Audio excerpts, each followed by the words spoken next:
Les conneries neigeuses continuent dans Reporter.net du 2 décembre 2022.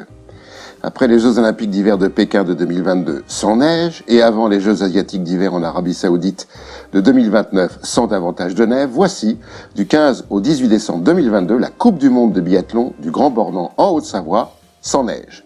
24 000 mètres cubes de neige sont transportés par camion pour l'amusement de quelques 250 skieurs en fusillés, ce qui fait 96 mètres cubes de neige artificielle par concurrent, soit presque 2 fois la consommation d'eau moyenne d'un Français par an.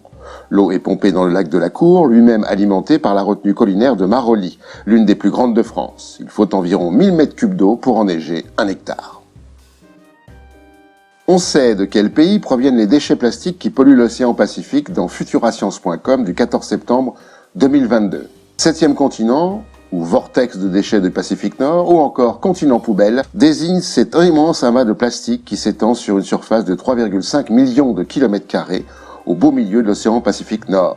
Selon une récente étude publiée le 1er septembre 2022 dans Scientific Reports, à partir de l'analyse de 6093 déchets mesurant moins de 5 cm, il a été déterminé que 34% proviennent du Japon, 32% de Chine, 10% de Corée, 7% des États-Unis et 6% de Taïwan. 90% des milliers de tonnes de déchets plastiques proviendraient en grande partie de produits de pêche. La transition noire dans La Relève et la Peste.fr du 13 juillet 2022. En mai 2007, la forêt de Lanouée dans le Morbihan est acquise par Louis Dreyfus, groupe français, qui a le projet d'engager la construction d'un parc éolien de 17 éoliennes de 186 mètres de haut sur 331 hectares, soit 8,7% du massif, dont une quinzaine seront défrichées pour des socles, des turbines et les voies d'accès.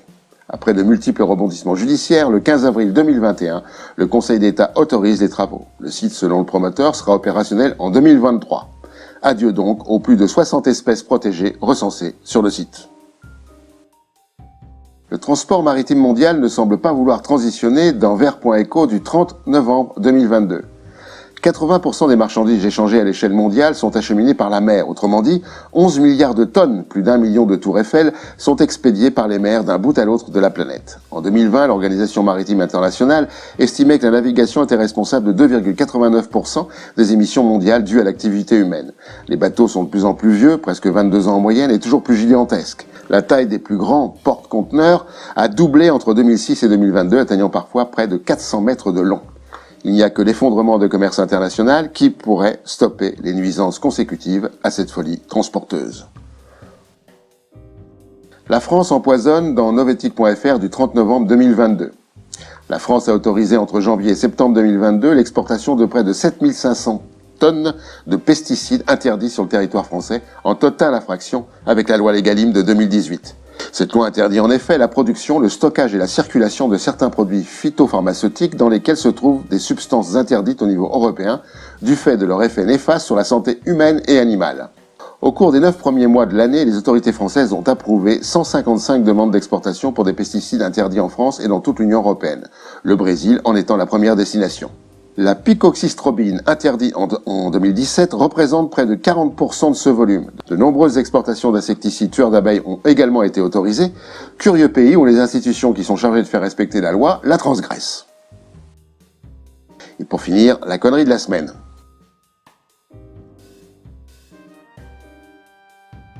À la prochaine fois.